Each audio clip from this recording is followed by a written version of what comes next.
धीरेन्द्र शास्त्री जी को जेल में डालने की बात इनका एक विधायक कर रहा है, उसे बोलिए जो भैंसों का चारा खा गया उसको कहाँ डालने की बात करेगा। इन चंद्रशेखर यादव को कभी औकात नहीं था, मुजफ्फरपुर में मस्जिद के नीचे मौलाना रेप कर रहा था, उसको कभी बोलने का औकात नहीं रहा। ये भी जिन्ना के कैटेगरी वाले लोग हैं, आरजेडी के लोग, ये भी भारत से प्रेम करने वाले लोग नहीं है।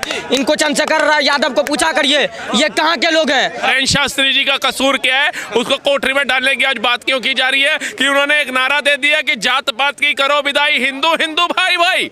आज सभी जातियों को पीछे छोड़ करके आज हिंदू एक हो रहा है तो तुम्हारे को पीड़ा हो रही है।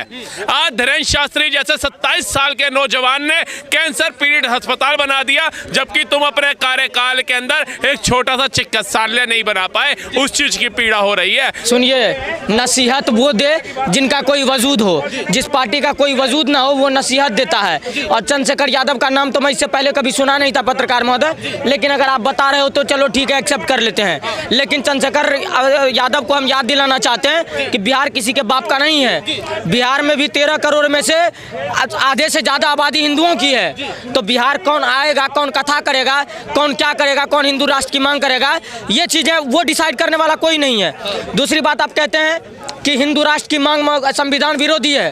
हिंदू जो देश में बहुसंख्यक आबादी होती है वो देश उस द रिलीजन के नाम का होता है। आप तमाम तरह के देश को देख लें, आप मुस्लिम बाहुल देश देख लें, क्रिश्चियन बाहुल देश देख लें या ईसाई बाहुल देश देख लें। सेकुलर देश में क्या हिंदू राष्ट्र की मांग जायज है? क्योंकि संविधान है यहाँ पर। सुनिए सेकुलर की बात, दूसरी बात है ये कहता है हिंदू राष्ट्र अगर संविधान विरोधी है तो जय फिलिस्तीन को संविधान के कौन से पेज में लिखा हुआ था? अगर संविधान के कोई पेज में जय फिलिस्तीन नहीं लिखा तो हिंदू राष्ट्र का संविधान विरोधी कैसे हो गया?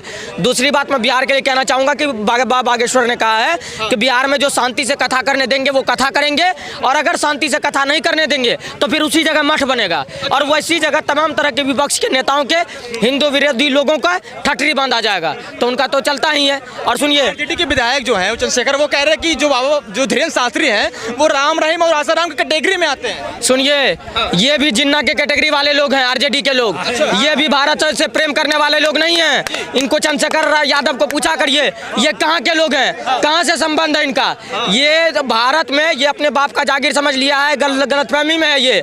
2005 के बाद से राजद को लोग बिहार में वो स्वीकार करना प्रारंभ कर दिया है, और बिहार में एनडीए की सरकार है, और बिहार में हिंदू बाहुल्य क्षेत्र है। बिहार में किसी मौलाना का या किसी समाज नेता का इतना नहीं चलेगा कि वो किसी के धर्मनिरपेक्षता पर सवाल कर दे। चंद्रशेखर यादव को बोलिए अपने औकात की मांग है हिंदू राष्ट्र, क्योंकि कह रहे कि हम बिहार की आवाज बन के बात कर रहे हैं। पूरे देश की मांग है हिंदू राष्ट्र। हम तो कहते हैं हिंदू राष्ट्र, हमने तो अपने पेज पर लिख रखा है हिंदू राष्ट्र। मैंने पहले भी कहा है कि जो देश में बहुसंख्यक आबादी है उस रिलीजन के हिसाब से देश और राष्ट्र होता है। नेपाल हिंदू राष्ट्र था कि नहीं था, लेकिन इनके ये सेकुलर कीड़े जो हैं ये देश में एक घुसपैठियों का काम करते हैं। ईरान इराक जैसे देश में पहले कब्जा करता है, फिर उसको इस्लामिक राष्ट्र बनाता है। इन जैसे जिहादी सुअरों के लिए ठटरी बांधने का काम बागेश्वर धाम कल भी कर रहे थे, आज भी कर रहे हैं और परसों भी कर रहे हैं। हम तो यहाँ बिहार के रहने वाले हैं, स्वागत करते हैं धीरेन्द्र शास्त्री जी का, बिल्कुल दिल से स्वागत करते हैं। हम तो कहते हैं कि बिहार में वो मठ बना ही ले। दूसरी बात, आप बाबा बागेश्वर धाम को अगर बाबा नहीं भी समझते हैं तो आप नॉर्मल ये समझिए कि कोई एक इंसान अगर 251 कन्याओं का हर प्रतिवर्ष शादी करवा रहा है, वो इंसान कैसा होगा? वो इंसान जो मध्य प्रदेश में सबसे बड़ा कैंसर हॉस्पिटल दे दिया, वो इंसान कैसा होगा? इन चंद्रशेखर यादव को कभी औकात नहीं था, मुजफ्फरपुर में मस्जिद के नीचे मौलाना रेप कर रहा था, उसको कभी बोलने का औकात नहीं रहा। ये एक पक्ष के लोगों को मैनिपुलेट करके राजनीति करना चाहता है, इससे ज्यादा इनकी कोई औकात नहीं है। ये मठ बनाने की बात कर रहे हैं, लेकिन आरजेडी के विधायक का मांग है कि इनको जल्द से जल्द बिहार से भगाया जाए, क्योंकि ढोंगी लोग हैं ये। ऐसा है, अभी लोग दिल से निकल रहे हैं, उनके सर कुचले जाएंगे, सही होगा। ऐसा कुछ नहीं है जिस तरीके की अब अफवाह मच रही, ऐसा कुछ नहीं होगा। आप सुनिए मेरी बात, राइट बात बताता हूँ आपसे। हिंदू 85%, आइए 15%, डर लगेगा भाई। परसेंटेज में क्यों गिन रहे हैं? किसको डरा रहे, किसको डरा रहे, कैसी अफवाह मचा रहे? हाँ, अफवाह कैसी बचा रहे? अफवाह बचाने की कोशिश लग रहे, हमें पता हमारी जानकारी की। ये 15%, हम 85%। आज भी मिट्टी में मिलाएंगे, कल भी मिट्टी में मिलाएंगे, फिर दूसरी बार अगर बत्ते भी ठीक है करेंगे, बस करिए, भाईचारे में रहेंगे तो भाईचारे के साथ रहेंगे। ठीक है, लेकिन जिस प्रकार से भी कह रहे हैं मठ बनाएंगे वहाँ पर जाकर, लेकिन वहाँ से तो आरजेडी विधायक उनको भगाने में लगे हुए हैं। तो मठ बनाएंगे तो अच्छा है ना, कोई आतंकवादी तो नहीं निकलता किसी मठ से। समाज सेवी की निकलते हैं ना, समाज को बेहतर बनाने वाले लोग ही निकलते हैं ना, राज्य को विकासशील बनाने वाले लोग निकलते हैं ना मठों से। लेकिन कभी देखा कोई मदरसे से निकला हो, इंजीनियर बन गया हो, साइंटिस्ट बन गया हो, कोई बहुत बड़ा डॉक्टर बन के निकला हो? बताइए, एक का उदाहरण दीजिए। क्या हो गया, हिंदू राष्ट्र बन जाएगा? तुम्हें काय की पीड़ा लग रही है? तुम तो यदुवंशी हो लालू प्रसाद यादव जी, और यदुवंशी का काल आ जाएगा, तुम्हें तो प्रसन्न होना चाहिए। कहीं ऐसा तो नहीं है यदुवंशी के भेष के अंदर तारकासुर और भस्मासुर बैठे हुए हैं यहाँ पर? और ये जो धीरेन्द्र शास्त्री जी को जेल में डालने की बात इनका एक विधायक कर रहा है, उसे बोलिए जो भैंसों का चारा खा गया उसको कहाँ डालने की बात करेगा? जो सनातनियों के हृदय को ठेस पहुंचाने का काम किया नवरात्रों के अंदर मच्छी भात खा करके, उसको कहाँ पहुंचाने का काम करेगा? जो सावन के अंदर अपने आप को यदुवंशी कहने वाले लोग हैं, मटन बना करके खा रहे थे, उनको कौन सी कोठरी में डालने के लिए बात करेगा? धीरेन्द्र शास्त्री जी का कसूर क्या है? उसको कोठरी में डालने की आज बात क्यों की जा रही है? कि उन्होंने एक नारा दे दिया कि जात पात की करो विदाई, हिंदू हिंदू भाई भाई। आज सभी जातियों को पीछे छोड़ करके आज हिंदू एक हो रहा है, तो तुम्हारे को पीड़ा हो रही है।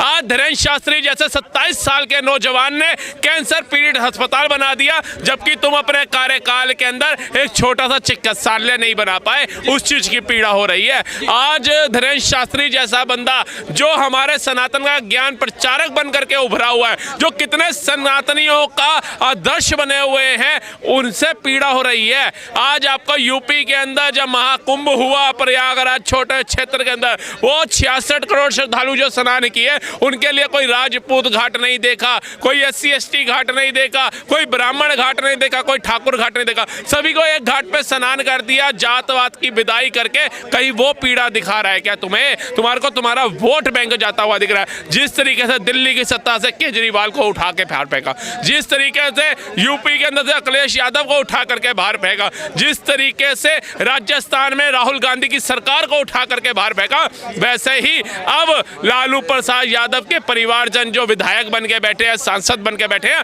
उनको बाहर उठा करके फेंकने का वक्त आ गया है।